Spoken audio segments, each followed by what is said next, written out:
Can the A's do the unthinkable and take 3 of 4 in Seattle to open up the 2025 campaign?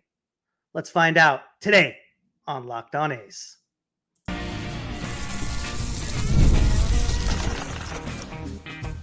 You are Locked On A's, your daily podcast on the Athletics, part of the Locked On Podcast Network. Your team every day. Welcome to Locked On A's, part of the Locked On A's podcast.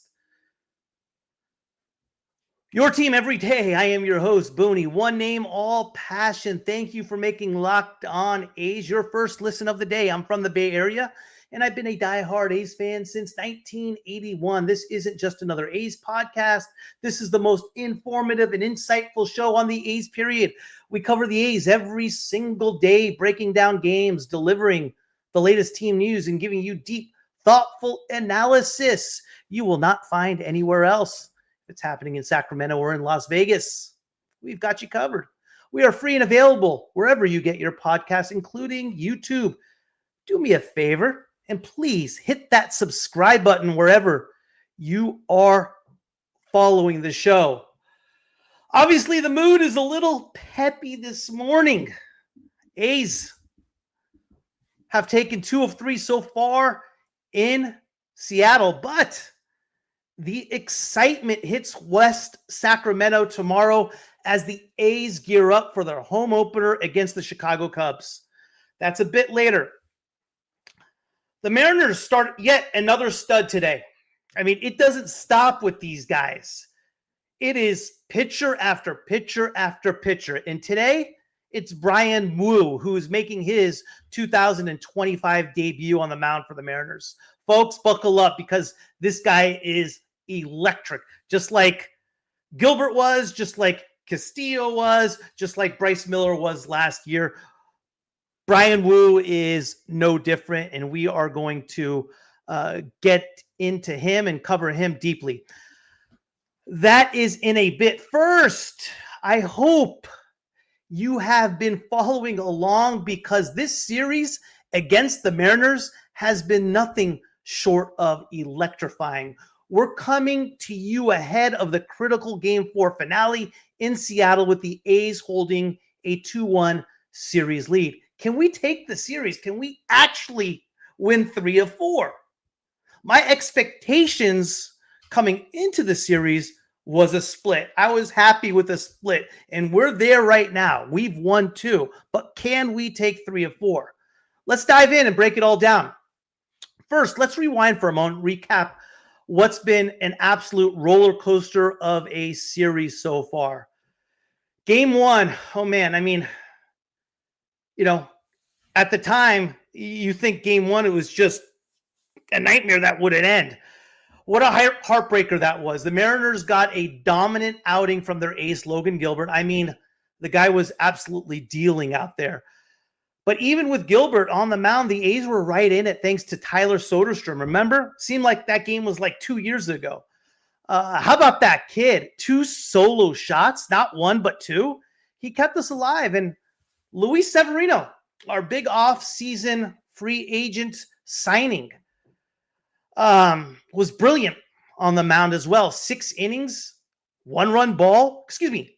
6 innings of shutout ball. He had the Mariners lineup guessing all night long. And then, the 8th inning, right? Jose Clerk.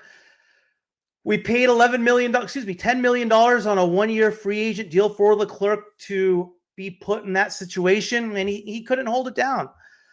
First, he gives up a game-tying homer to Randy Arozarena, who, by the way, seems to live for these type of clutch moments. Then Jorge Polanco, who has absolutely crushed us all series long, delivers the dagger with a 2-run bomb following a walk to Luke Raley.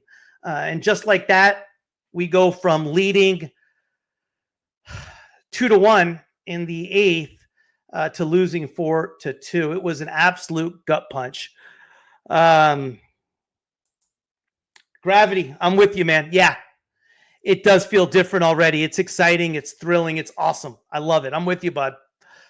Yeah, this is baseball, man. You get knocked down and you got to get back up. And boy, did the A's bounce back in game 2. The big storyline there was the return of Jeffrey Springs. The man was on another level. Pete, Mr. Turner, how are you, sir? How about Jeffrey Springs on Friday, man? The comeback, the return of Jeffrey Springs. What Jeffrey Springs were we going to get?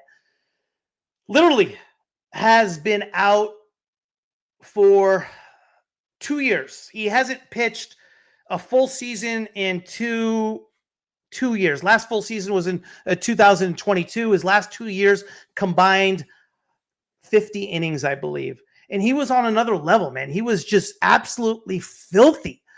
6 innings, shutout ball, 9 strikeouts. The Mariners had 0 answers for him. If it wasn't for Leclerc, yeah, we just talked about it. 4-game sweep. Well, that's okay. That's all right. I hear you. It's baseball. I'm with you. But coming into the series, we got to stay with the expectations. A split's what we want. We're in a position to take 3 of 4. Let's get there. But like I said, we responded in game 2. The Mariners had no answers for Jeffrey Springs. And let's not forget about Brett Rooker, right? Stepping up with a 2-run blast to put us on top for good. And you guys remember how that inning started. It was 2 outs, nobody on. Lawrence Butler, double. Brett Rooker, bomb. Left center field fence. Nuts. Hey, Boney, A's fan from Savannah, Georgia. Like Gravity said, it felt different. So excited for the team. Let's go, Athletics. Thanks for keeping us motivated and informed. I appreciate that, Mr. Soto. Very nice for you to say, man. It's exciting. No question about it.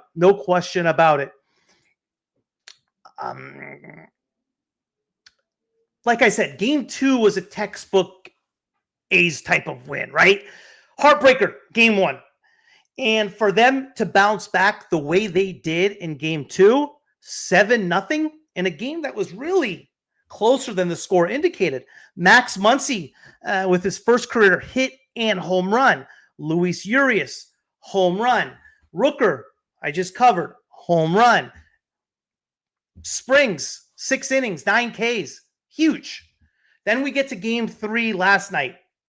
I mean, if it's not enough going with Logan Gilbert in game 1 and Luis Castillo in game 2, we got to go back against Bryce Miller in game 3. I mean, it's ace after ace after ace with this Seattle staff. And you can understand why they have been given so much praise as far as the preseason. In game 3, it had its moments too, man. The Mariners had their chances early. They had bases loaded, no one out in the first inning. And we saw a little bit of Max Muncy's athleticism come into play, something we didn't really expect on the defensive end of things, right? No outs, bases loaded, Rosarina at the plate, line drive, center field. I thought for sure it was going to go for a base hit scoring 2, and I thought the route was going to be on. And Muncy made a hell of a play. Used that athleticism, went up top, got the line drive, and doubled off Julio Rodriguez at second base.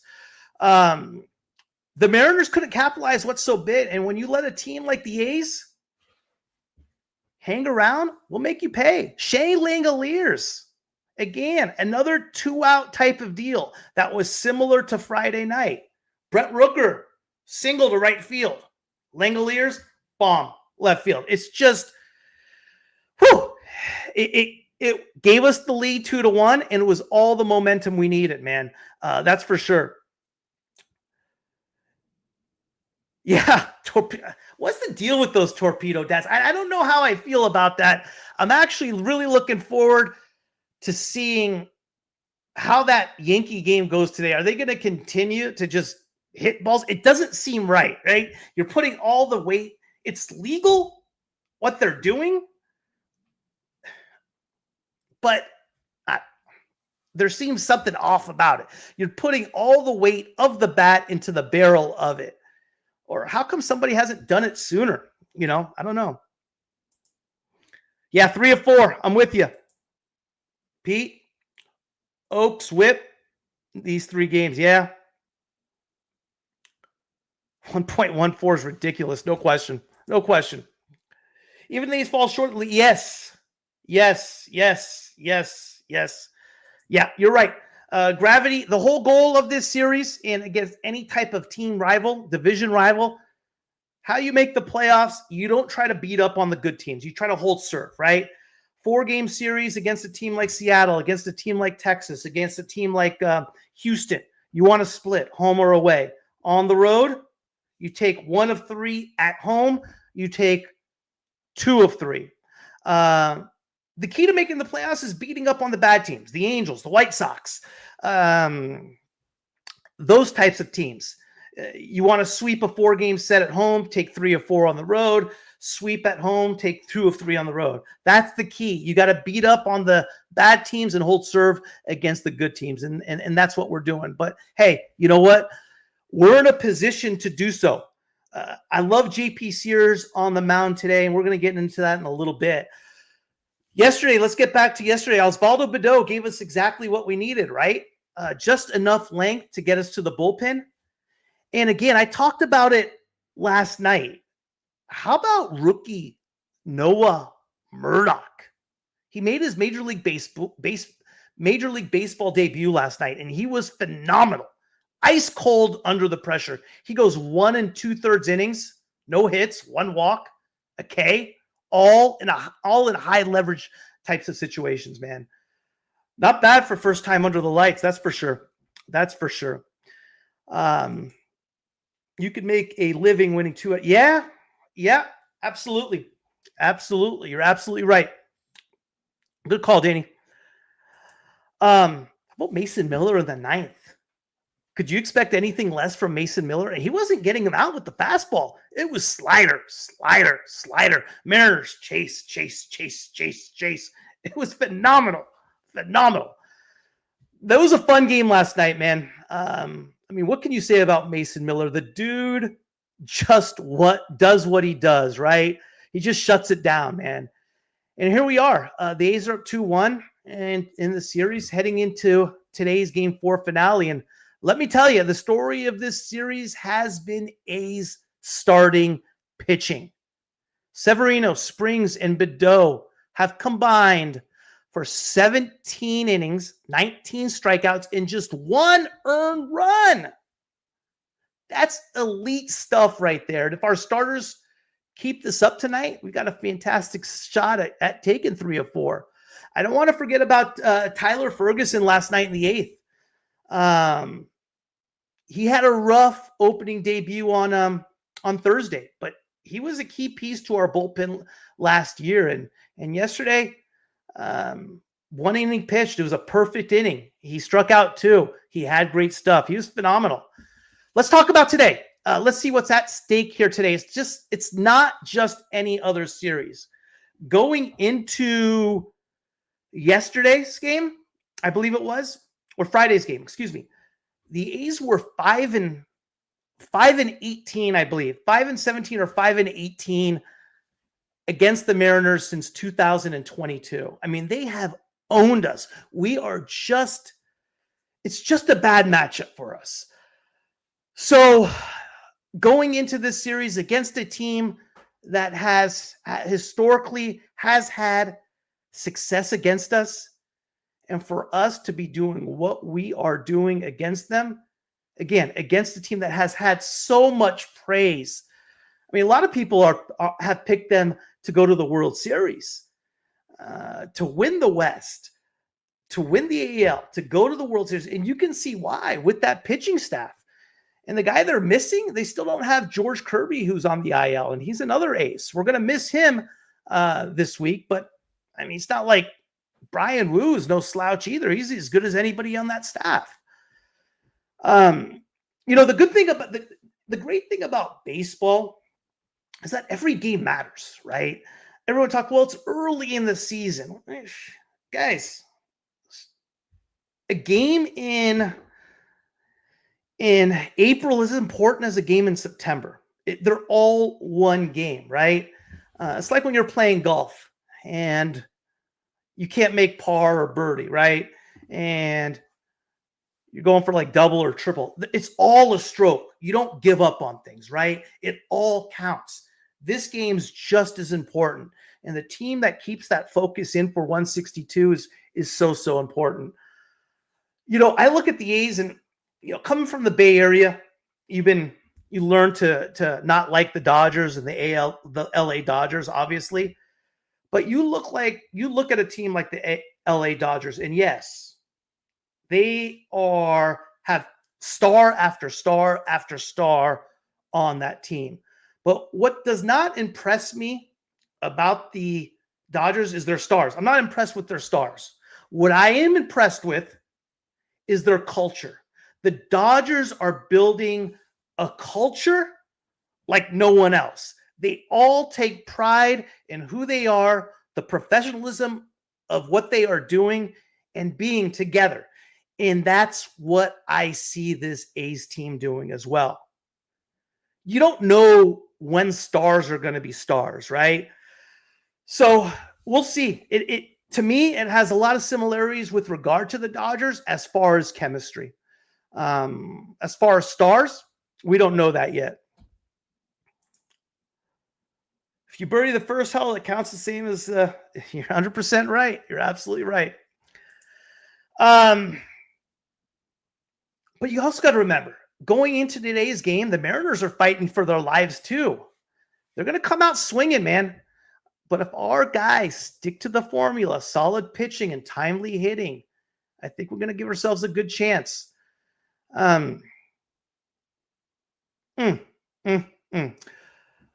Obviously, there's a lot of storylines going on in this series, but one big storyline and the pitcher we are facing today, who I want to preview, is Bryan Woo, right? Bryan Woo is set to take the mound for his first start of the 2025 season. And let me tell you, this guy, I would say potential, but he's already there. And he's a little bit of a mystery to go along with it. First off, who is this guy? Who is Bryan Woo? Woo is a 25-year-old right-hander who made his major league debut last June after being drafted in the 6th round by the Mariners in 2021 out of Cal Poly. He's a San Luis Obispo kid. Now, if you're looking at his college numbers, you might be scratching your head, right? 6.11 ERA at San Luis Obispo in his final year. But clearly, the Mariners saw something. I mean, you got to give the Mariners credit, man. They're drafting pitchers and they're drafting them well. And they were right about Woo. Woo's rise has been nothing short of amazing. Last year, he put up a 2.89 ERA over 121 innings, 101 strikeouts. And check this out. 13 walks. 13 walks. That's a strikeout to walk ratio of 7.77, second best in all of MLB among pitchers with at least 121 innings pitched. Oh, and a whip? Pete, you're just talking about whip? Bryan Woo, whip, 0.90. The guy doesn't just throw strikes. He dominates hitters with precision, man.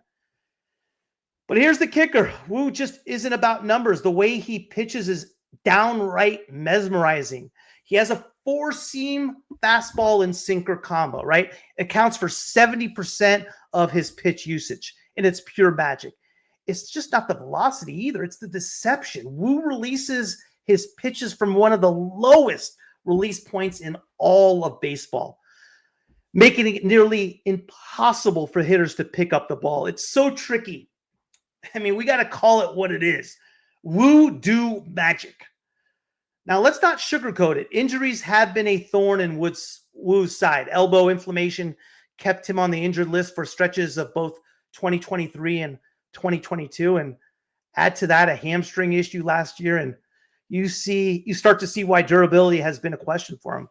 But here's the good news, right? Well, Good news for the Mariners, bad news for the A's. Woo's healthy now. And today marks his first start on an opening week of a season. For him, that's already a win. Woo himself said it best. It's been fun to experience all the opening day stuff and the energy. Obviously, missing last year was tough. Having to watch those first couple weeks on TV, so it's a good feeling to be part of this. You can tell this start means a lot to him. And that kind of motivation can be dangerous for opposing hitters. He's going to be jacked up, man. He's going to be ready to go. Let's break down his arsenal and what makes him so tough to face. His pitch mix. We talked a little bit about it already. Four-seamer, which he throws nearly half the time, 48.8% of the time. It pairs beautifully, like I said, with his sinker, which he uses 23% of the time.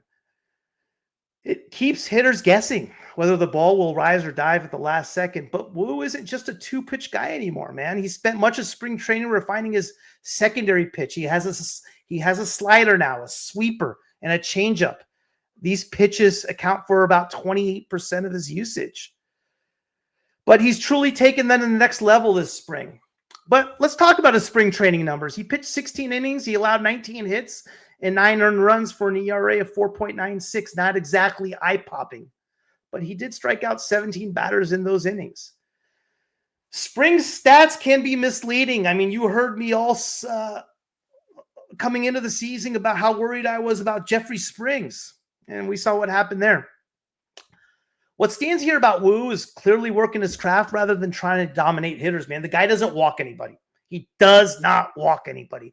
And how have the A's fared against Bryan Woo? Well, historically, we haven't fared well against Woo. We're hitting just 167 against him, 12 hits and 72 at-bats with 17 strikeouts. That's not great, but hey, baseball's unpredictable, and today could be the day we flip the script. If we're going to have any success against Woo, we'll need to make him work early in the counts and get into that Mariners bullpen as quickly as possible. With that low release point and deceptive fastball movement, chasing pitches out of the zone can spell disaster. The key is going to be patience today. Patience. Got to force Woo to throw strikes, which he does with his secondary pitches, though, and capitalizing when he makes mistakes over the plate. It's not going to be an easy game today, guys. It won't. But taking 3 of 4, that'll be something, man. Woo for the Mariners, he represents pitching depth, a rotation that's considered by the many to be the best in baseball, man. Let's see what happens today, guys. Let's see what happens. I've gone a little long, but let me leave you with this thought, man. Bryan Woo is still an enigma in many ways. He has thrown 209 career innings in the big leagues, a small sample size by MLB standards, but that's why we've seen so far suggest the ceiling is very high for him. Today offers a first glimpse at whether Woo can take another step forward. And for A's, we got to find a way to crack a code against him. We have not been successful. Bryce Miller, career, we were hitting 118. Logan Gilbert, 156. Luis Castillo, we hit it, believe it or not, 231. Mariners hitters aren't doing great against JP Sears either. And I like Sears. I like Sears a lot. Off the subject, hopefully the weather cooperates. Yeah, what's the story? It's just supposed to be cold. Is there supposed to be rain? I haven't seen it. I saw it like a few days ago, and what I saw was overcast and chilly, like 54 degrees, but I didn't see rain. You tell me if I'm wrong, Brooke. I haven't seen rain. Speaking about the Cubs, opening day is in West Sacramento tomorrow, and I got the chills just thinking about it. So yeah, I'm hoping the weather holds up. I'm hoping it's just overcast and chilly. If that rain shows up, I'm going to be disappointed. But if the rain, backs off, It's going to be an exciting night of baseball, man. The Cubs are coming into town, and after an up and down start to their season, remember they opened up their campaign all the way in Japan this year against the Dodgers. They dropped both games overseas, but bounced back when they came back, taking 2 of 3 from the Diamondbacks in Arizona, which is tough going into today's game. So, yeah, they're finding their rhythm. Leading their charge is their big offseason acquisition, Kyle Tucker. If you remember, he was with the Astros last year, considered one of baseball's best overall players. He's been steady so far. He's okay, right? It's early. He's hitting 250, has a homer, nothing earth-shattering, but we know what kind of talent he brings to the table. The A's pitchers will need to definitely be weary of him. And speaking of pitching matchups, tomorrow night we're going to have Joey Estes on the mound, and the Cubs are handing the ball to Ben Brown. If you caught one of the outings in Japan, Ben Brown did pitch 2 2/3 innings in relief. He gave up 4 hits, 3 runs, 2 of them earned, while striking out 5, walking 3. I mean, okay, it is the Dodgers, right? But, it gives us hope that we're not going against an absolute ace like we have been this whole series. So we'll see it happen there. Like I said, Joey Estes, game 1 starter. It's a big moment for him, man. He's shown flashes of brilliance in the spring. He showed flashes of brilliance last year in Oakland. And I think poorer weather is going to help a guy like Joey Estes, who is a fly ball pitcher. I do like that. It gives him a chance to shine in the big stage. I'm looking for him to come out aggressive, attack the zone, and set the tone for the series, man. The A's have walked way too many batters. Last night, 4 walks by Bido, 2 hits batsmen, a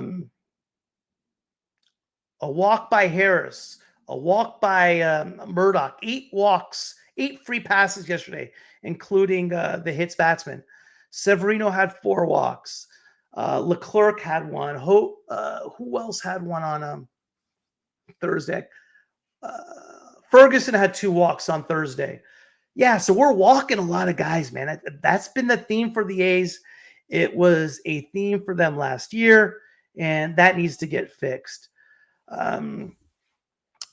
Let's break down the series. After Estes tomorrow night, we got Luis Severino in game 2 of the series, and then Jeffrey Springs in game 3. It's a good, strong trio against the Cubs team that will counter with Justin Steele, Jamison Talon, and after Ben Brown. Yes, Brock, I think it'll be called before. Okay, but is it showing for rain after 5 p.m.? Good. I'm coming all the way from, I got to hike myself. It's a good hour and a half drive for me. So hour 40 maybe. I'm thinking 1 o'clock departure, maybe 2 o'clock departure. I don't want to go too late. On paper, this is the type of series we're talking about, expectations going into series, right? Expectations going into the series in Seattle was a split. Going into a series against the Cubs at home would be 2 of 3. 2 of 3 is what the expectation would be. But yeah, why not 3 of 4 today, and why not a sweep? But again, it is baseball. It's not going to always go your way. I think if we win enough of the series that you have the expectations for, you're going to be okay. You're going to have a real good shot at getting yourself to postseason play. That's for sure. And yeah, it's an extra special series. It's an extra special night. It's opening day at home, and there's just something magical about that first game in your own ballpark. I don't care where it's at. I don't care if it's a minor league ballpark. The smell of the fresh cut grass, the energy of the crowd. I love how part of me likes it, the minor league. It's going to be 14,000 Sacramento fans going nuts. We haven't seen that in a long time, so I'm excited about that. The crack of the bat echoing through the night sky. It's baseball in its purest form, man. And the A's fans, yeah, I know they're going to bring the noise tomorrow night. I know they are going to make West Sacramento a fortress. That's for sure. So, hey, excited about it. More excited about today. Thanks for tuning in. And hey, let's go A's. Let's get 3 or 4 today. Huh? Hey, why not us? Why not us?